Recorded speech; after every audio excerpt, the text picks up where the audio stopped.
In the previous episode, a soft click, and I'm closing my eyes.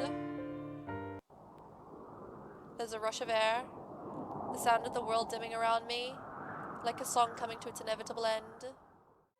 Hello everybody, welcome back. In the previous episode, we saw the bad and maybe good ending for Becca, and now we are starting Ash's story. Let's begin. Ash, okay. Ooh, Luke's story's last, that's interesting. Let's take a look. Ooh. Ashton Ash Frey, December 26th, Capricorn, 29 years old. 5'5", Detective Inspector, American Japanese, Christian, non-practicing, bachelor's degree in forensic science. He likes taiyaki ice cream. Shirley... Oh, who is Shirley? His car. Ophelia, I'm assuming that's his pet? Old-timey action movies and thrillers, kart racing, jazz and swing, Sherlock Holmes, justice, blah blah blah.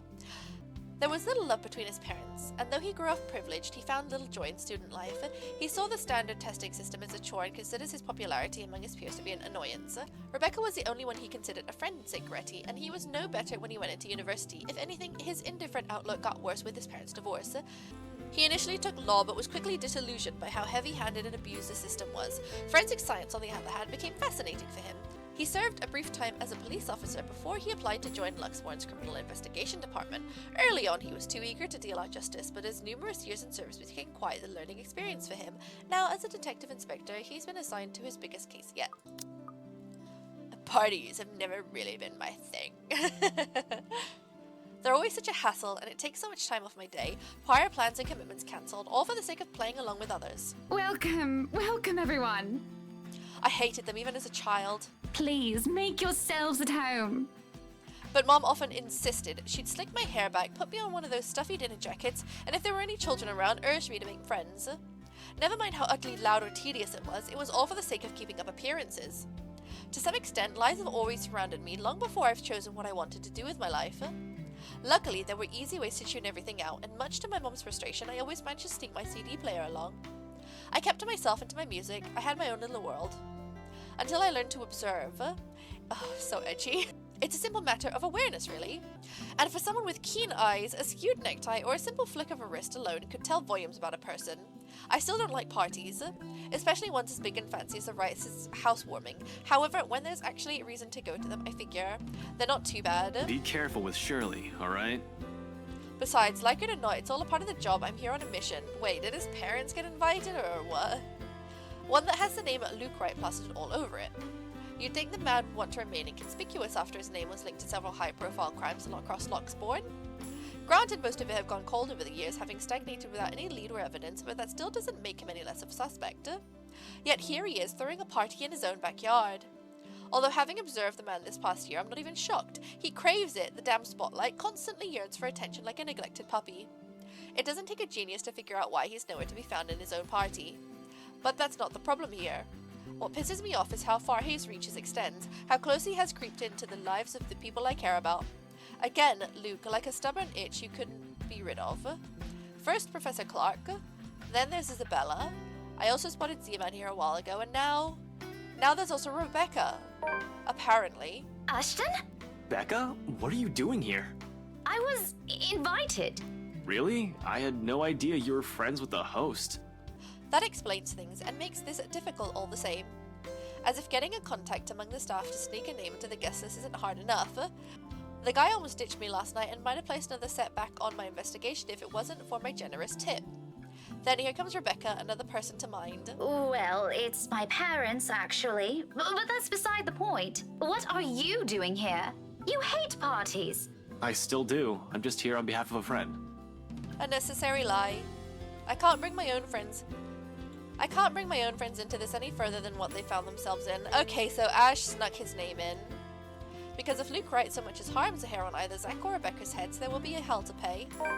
Worrying about Isabella's brief dealings with him is distressing in itself already. I doubt he'll attempt anything in front of other people, though. It would tarnish his glorious reputation, and he values appearances more than anything. That doesn't necessarily mean he's incapable of it, more than, in fact, and on the off chance he does something, I wouldn't be responsible for my actions. That's rare. Do you have someone with you then? Nope, just me. I won't be staying long. Oh, well, if that's the case, maybe you and I can... For Zach and Rebecca's sake, however, I really hope this will simply be another housewarming. Even though something tells me it's anything but. Call it a detective's intuition or whatever. When Luke Wright's involved, nothing good has ever come of it. I can't let my guard down here. Even more so when a familiar car slows down to a stop and out comes... Chief? My presence here might be odd at best, but I have an excuse, one this man handed to me himself a year ago, along with a heavy dose of flattery for the newly promoted detective inspector. Can't exactly say the same for my good old boss, can I? Although to see him here, chatting it up with Luxbourne's rich and famous, isn't such a big surprise in itself. No disrespect meant, but the guy is obviously a social climber. What is surprising is the fact that he seems all too eager to mingle with a person of interest's wife. Just what the hell is he doing here? Ashton, what's... Sorry, Becca. I need to... There's something I need to check for a bit. I'll talk to you later. Do you have a ride home? No, I had to take a cab here. My car wouldn't start this afternoon. But what about... What the shit is going on here? I told you to get that old thing checked before, didn't I? You can head back with me after this. Anyway, I gotta go. See ya. Be careful, okay? Hey, be careful! About what exact... I don't want to draw attention to myself either, at least not until he's given me proper reason to spoil his little party. Thank you for the invite, Anna. Husband still missing, I see. I should be saying the same of your darling Rochelle, Lee. The doctors again. For now, the best I can do is wait and remain inconspicuous, especially with the chief here, whose motives are dubious at best. If it means having to pretend I don't know Zach and Rebecca, or forcing myself to rub elbows with people I barely know, let alone like, then so be it. I can't involve anyone. Wandering is out of the question as well, when there are guards and civvies stationed here and there. Sure, getting past them is something I could do with ease, but I'd rather not right now, when I'm one of the few snooping and roaming about. It'd be best to try and do so once there's a crowd of people. And if their interior and designers' drunken claims are to be believed... Yes, well, what about Luke? Should we file a missing persons report now, or do you want to wait 24 hours? He's around. You know, I can tell if someone's bluffing. It all comes down to how well I'll play my cards tonight. With a good hand, this party is going to give me a breakthrough I need to crack Luke right, or something to prove my suspicions wrong. Maybe find out what kind of game my boss is also playing. You know what? I forgot to check their hearts. Wow.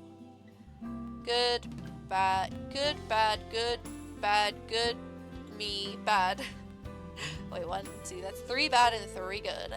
Wow, Rebecca's mid. Rebecca hasn't changed at all. Zach's has gone up and so is Isabella's. Did I read that one? Oh well. I've had an inkling before, a few hunches tempered down by how much of a bumbling fool the man appears.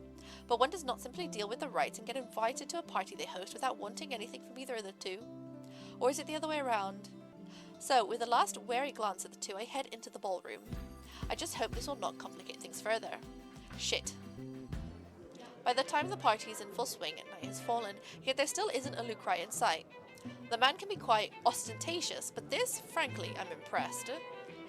How many italics have been in Ash's sentences? I didn't even know how many hors d'oeuvres, I've almost said hors d'oeuvre. I don't even know how many hors d'oeuvres I've already stuffed in my face. Deviled eggs, some sort of cookie thing, and a scone? Or that thing with the potato, you know, the really thinly sliced potato stacked. One too many, probably. The servers are already giving me a stink eye every time I saunter over to the buffet table. Blame your employer, not me. He's the one who has the guts to show up late. Besides, most of the guests' idle talk is concentrated in this area. Despite standing under the same roof with the very people they're whispering about, some just couldn't resist. I might as well keep an ear out for any useful info. Is Suarez still fixing that tech problem? Tech problem. It's been 3 years. Sooner or later, the Blighter will put 2 and 2 together. He might have already. If the red tape I'm being slammed with these past few months suggests anything, that or someone has been pulling the strings. I wouldn't be shocked. This case would not have gone on for this long if Scumbag didn't have a mule of some kind in the force. Shush you, we all know Suarez just wants an out. I knew he was bad news the day the merger with Evans Incorporated happened. Feh. Glad I did not have to deal with that. But keep it down, someone might hear. The wife especially. This kind of negligence has always been an advantage, but sometimes I wish I could be smashed drunk while doing it. Having sharp ears also means you get to hear the most unsavory things. Who cheated on who this week, one's person motive for bashing someone's skull against a wall, or father's excuse of burning his own daughter alive, that sort of stuff. That escalated. After a few years it gets tiring, you get desensitized to it. But humans could also be downright awful. Sometimes there simply isn't enough brain bleach in the world.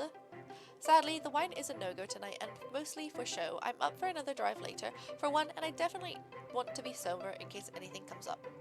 And something always comes up in assignments like this. A detective inspector dying of cardiac arrest, for an example. Because I can feel the moment my heart grinds to a halt the second I shift my eyes to a corner of the ballroom. Hana, right. Some will say I'm acting a bit paranoid, and maybe I am. This is a party and she's the hostess. It goes to say that she'd take the time to mingle with her guests. But Hana, nay Evans, isn't without her fair share of accolades. At least to the public she doesn't seem like it. Unlike her husband, she's the one with the business sense, not to mention the impressive track record needed to manage the company, or effectively hide whatever irregularity there might be. She's clean as far as my agents of I have found, but it doesn't rule out a possible involvement with whatever her husband's up to. Hell, Luke Wright came out clean in previous reports until I bothered to take a deeper look into it. What I found may not be sufficient to bring anyone to trial yet, but it's enough to nurture suspicion. This may be a bit of an overreaction, but no one lasts long in my line of work by being careless. You would catch his eye a lot better if you wore nicer clothes, don't you think? Didn't realize the housewarming was going to be this fancy. I would have gone with a nice dress if I knew. Nothing to be worried about then. She's probably even more careful with appearances than her own husband, having grown up with the spotlight focused on her. Yet even knowing that, the anxiety stays, and it has been here since the party started. I brushed it off earlier. Who wouldn't feel edgy, right? I've gone undercover in a party hosted by the very person I'm investigating. That in itself is risky and has a plenty of rooms for error. Usually, though, the tension passes around the first half hour or so. I've been trained to remain composed in situations like this. However, with each second I spent here, it only grows heavier and seeks to overwhelm. An odd feeling that someone is watching me instead. It has been like this since last week, but I should already be used to this. Do you hear mice? People would be looking at me, no matter how small or big of a blip I am on their radar. That's what they do in these things. But when the feeling of eyes burning into my back lingers longer than necessary, I've been looking around every now and then to catch the culprit. No luck. And despite my efforts to push the sensation as far down as I could, tiny pink pricks continue to sting the back of my head, and the ghost of a cold touch creeps up my limbs. Until my gaze switches back to Rebecca and Hana Wright.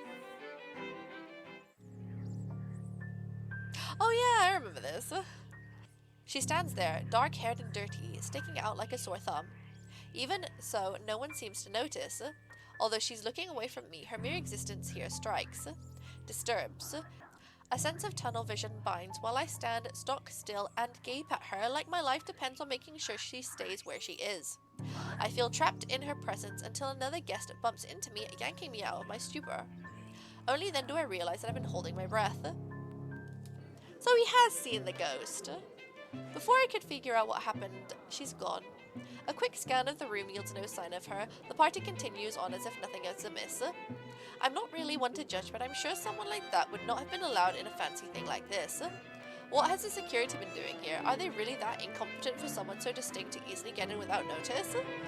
There should have been an outcry by now, particularly from the host.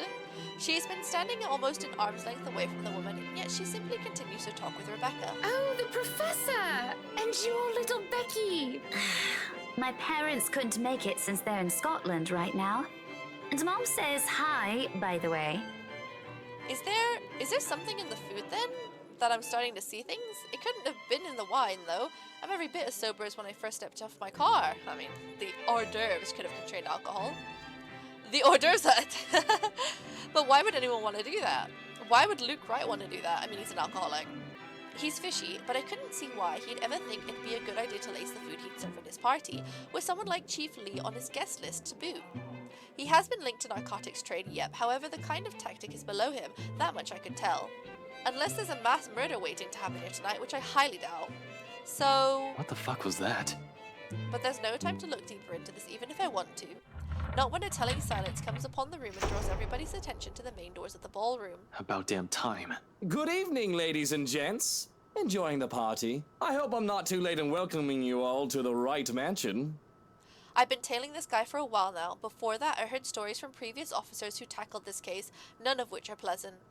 Mind, I'm not counting the incident with Professor Clark yet. Pleasant is glossing over the gravity of it.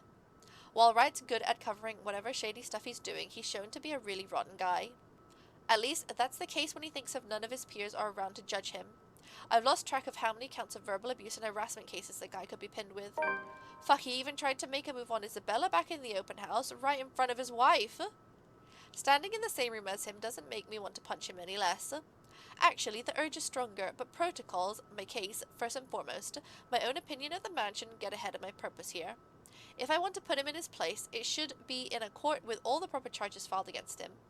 And I'll only be able to do that once I gather enough evidence to pin this bastard down. Welcome, one and all, to our humble abode. Tonight, if you have yet to find yourself in your roles, you are all ladies and lords of the court of your king and queen, if you would excuse my presumptuousness. So, enjoy the feast that has been laid out for your senses, as we only allowed the best to be served. Enjoy the rest of your night, everyone! Suppressing my annoyance, I prepare to step away from the crowd. Amidst the cheers and claps, now is as good as any time to move. Try to find that something the Miss McCulloch woman talked about. In the first place, I have no plans to actually shake hands with the slime ball himself. A fake smile is plastered on my face while I pretend to listen to one of the other guests gossiping about him. All while slowly inching out of the ballroom. Unfortunately, before I could get any further... Are you feeling ill, Rochelle? Perhaps you need to sit down and... Rich people only have two ways to resolve their mess. Either they quietly deal with it behind closed doors, or they create an even greater problem out of it and it just blows up in everybody's faces, one way or another. Fun. No! Shut it, you monster! I ain't talking to you! I'm talking to this scumbag over here! You bloody bastard standing there with your smarmy smile! Not even a few seconds in and this is already proving itself to be a big public spectacle. Why spend money on a television to buy daytime soap operas? You could just go to one of these parties and see the action unfold in real life. You'd get free food too. Really, if I were an actual guest, I'd just take this as some sordid form of amusement. Watch your tongue! You're on thin ice, Rochelle. Where's your husband? Who even invited you? But I'm not a guest who's here for a good time. I need to focus on him even through this whole sorry tale. So I wait, I listen, I observe. Interesting, isn't it, though? That's the Chief Inspector's wife. Okay. It's quite a short episode to start off with. October 29th, the Saturday. Right, I don't actually think anything else has happened. Okay, party, and then... Zach and Isabella. Hannah wants a break. And then Hannah went into the cellar. I forgot about that. The morning... Wait, let me double check. And then... Okay, so stuff happens on the October 30th as well. Rebecca goes to the library. Zach goes to the Ermengarde mansion. Rebecca survives. If we get to the 31st or the 1st, then that'll be new stuff. Like a new day. The morning after starts off quiet. Even the whole of Salemwell residences seem unusually still. The open hallway when I step out is devoid of tenants, no sounds coming from the other units either. If we remember, Rebecca invited him inside so that he didn't have to drive home. It's almost as if something is brewing on the horizon. A peaceful night's sleep still does wonders for the mood though. I can't even remember the last time I slept without anything urging... A peaceful night's sleep still does wonders for the mood though. I can't even remember the last time I've slept without anything urgent interrupting. It's a nice break from all the bad news lately. If it wasn't for the insistent buzzing in my pocket waking me up, I'd sleep in. The ringing has stopped before I could move somewhere private, but sleep has also been effectively kicked out of my system by then. Pity, I could use a little more rest until I have to face the other storm. Of course I owe Rebecca an explanation. It doesn't matter if it's the whole truth or another hastily spun tale. Although I haven't really figured out how to go about this yet. So I'm playing a game with myself. I don't know if you guys are doing this. It's how many sentences until Luke or Ash says another thing in italics, because there are a lot of italics in this. Unlike Zach and Isabella, who don't usually ask questions and are constant with what little I could share, Rebecca's rather quick on the trigger. It will have to be set aside for later though. The Chief's name stares back at me almost as if it's mocking me. Sad. It would have been nice to just chill after the last night or maybe half listen to the news. Why is this his ringtone? Sure, it's the same thing we've been hearing lately. Still been standing outside in the chilly Luxembourg morning on the phone with my boss. Sighing, I answer, if only to get this over with. Frey, where are you right now? His eyes look different. Now that's a tone I didn't expect from him at this hour. Just thinking how this will go already gives me a headache. Immediately, I reach up and pinch the bridge of my nose to stave it off. This is why I won't ever drink myself senseless. What was that? Nothing, Chief. A pleasant morning to you too. He's probably calling to rag on me or complain about his wife, which is really, italics, none of my business unless it affects my case. It seems like the usual rich man cheats on his wife deal, italics. Although I would have followed up on it if it were somebody else's wife. But figuring it's Chief's, hey, I trust him to come clean if the missus is related to the right shady dealings. This is why I left before they even hauled the woman out last night. I'm not going to go around investigating cheating husbands and wives when it's probably just that. Chief appears to have a different idea in mind, though. There's nothing pleasant in the morning. Anyway, where are you? I told you millions of times before to keep your lines open. He did, and not only him. Zach, Rebecca, Isabella, all of them had said the same thing about numerous times in the past. But I was undercover last night. A phone call is the last thing I want to happen, when there are other things I need to focus on at the time. Besides, we have radios and work-issued phones. Why isn't he using those channels if this is urgent? If my manager called me on my personal phone, I would be upset. Just woke up, sir. As awesome as it is to hear your voice this morning, it really is early. If you could give me a few minutes just to wake myself up, that'd be swell. No need for that. This won't take long. Is something wrong? Am I needed at the precinct ASAP? Oh no, everything's good over there. Just... Look, kid. Frey. Don't take this personally, alright? You're off the Luxbourne firm case. Starting today. Well, I did not expect to hear that either. This must be some kind of cosmic joke. I allow some awkward seconds to pass. Chief must have been pulling another one of his awful pranks. Out of his bad mood or a severe hangover maybe, everyone knows that when given the chance, he exercises no control with his drinking.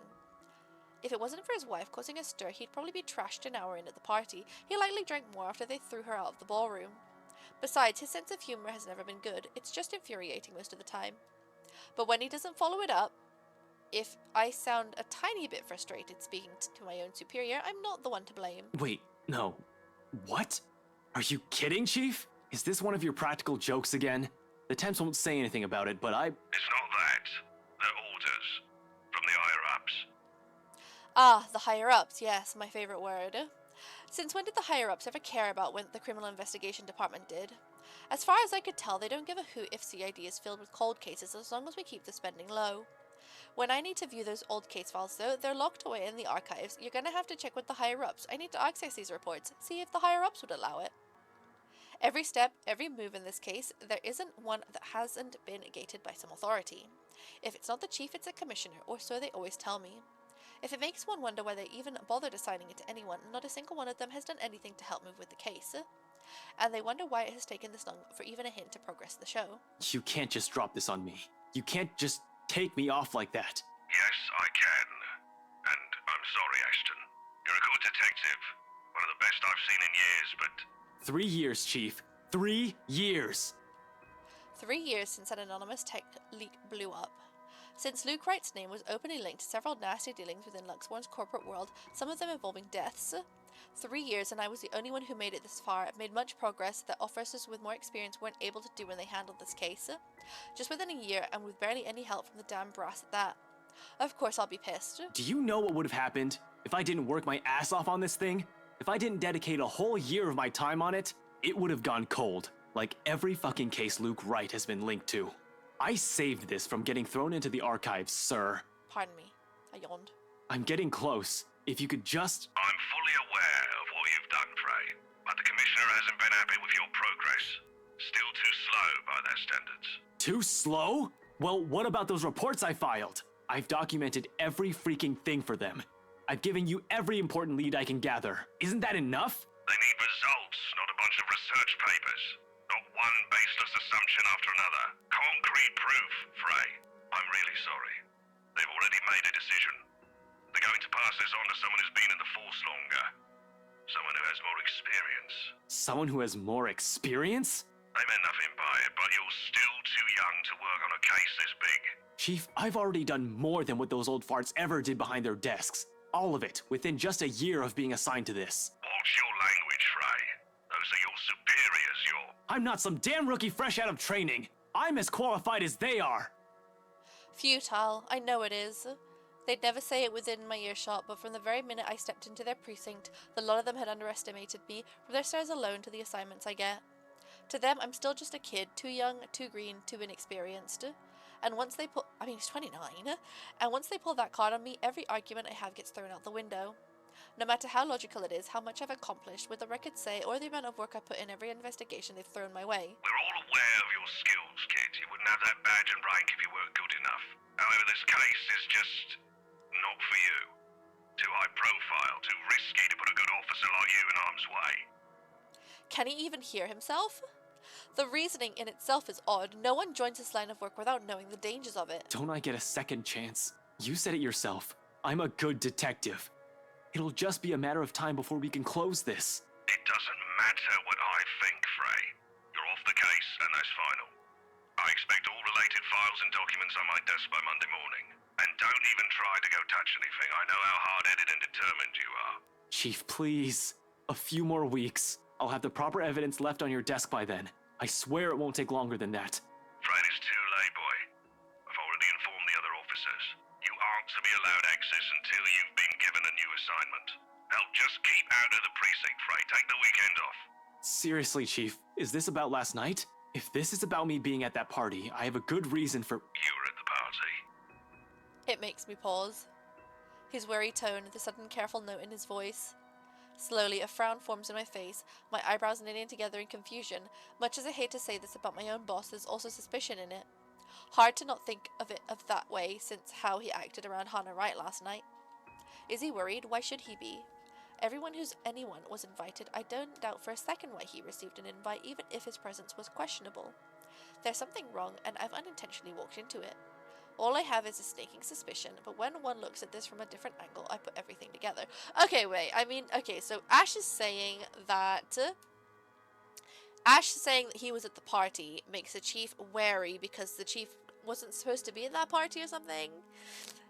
So it's like, oh my god, you're sus, Luke Wright's paying you off. But like, in my opinion, it seems more like he's like, you were at the party, you saw my wife make us a laughingstock in front of everybody, rather than Luke Wright's paying you off. You know what I mean?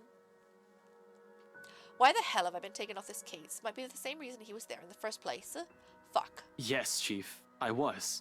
For a good reason. What were you doing there? I know we don't have a strict rule against attending functions, but that was— He coughs, and it almost sounds like he's choking on his own excuses, lies. I don't want to accuse him of anything yet. He's someone I've respected since I joined the LPD, even with his bizarre sense of humor and tendency to procrastinate. He's obviously competent enough to get the job done. He wouldn't be Chief Inspector of Luxbourne Police if he wasn't. He wouldn't last years in service without some track record backing him. Unless that too is a fluke, and what's backing him is not something, but someone. Oh shit, yeah, you finally realized it. Fucking hell. Fucking shit. Chief Harvey, about last night with the— Why does it matter, Frey? This isn't about that. Why does it matter? Why does it matter? I'll recite the whole damn oath we've taken upon being sworn into service if I can, but at this point it seems too late to remind him of that. He has probably already moved from serving and protecting people to serving and protecting his own interests. Damn it. I've suspected the upper brass of this, even the lower ranked subordinates in the force, but from my own boss? Shit, no wonder that league didn't lead anywhere. Someone closer might have been pulling the strings. I might have been set up to fail long before the fucking case had been assigned to me. But I don't want to just give this up. I don't want to believe I've wasted my entire year for this. I don't want this to be the kind of news to tell Professor Clark after all those promises I've given to the man. You know what, I was going to end the episode after this call, but this call's lasting fucking ages. I'm still going to keep going, though. I just want to know, sir, at the party, with Luke and Hannah Wright, you were— Monday, Detective Inspector. First thing in the morning. Every copy of the files you have, I want to see it all on my table, understood? This isn't— Frey, am I understood? What else can I do other than smile and nod? With my own superior expecting an answer, using that tone, brushing my questions off as easy as discarding a dead body? Yes, sir. He cuts the line as soon as the words are out. You're off the case, Frey, just like that. And just like that, we're gonna end the video, guys. Thank you so much for joining me. I struggled to read Rebecca's lines because she did sprinkle in a lot of larger words that I wasn't expecting in this kind of game. Ash's is okay, but the amount of italics used in his lines are a lot. It's a lot. Did Becca have this many? It's like Ash is exaggerating everything. But yeah. We'll read that journal entry in the next episode. Everybody, thank you so much for joining me, and I will see you all in the next video. Kisses, bye!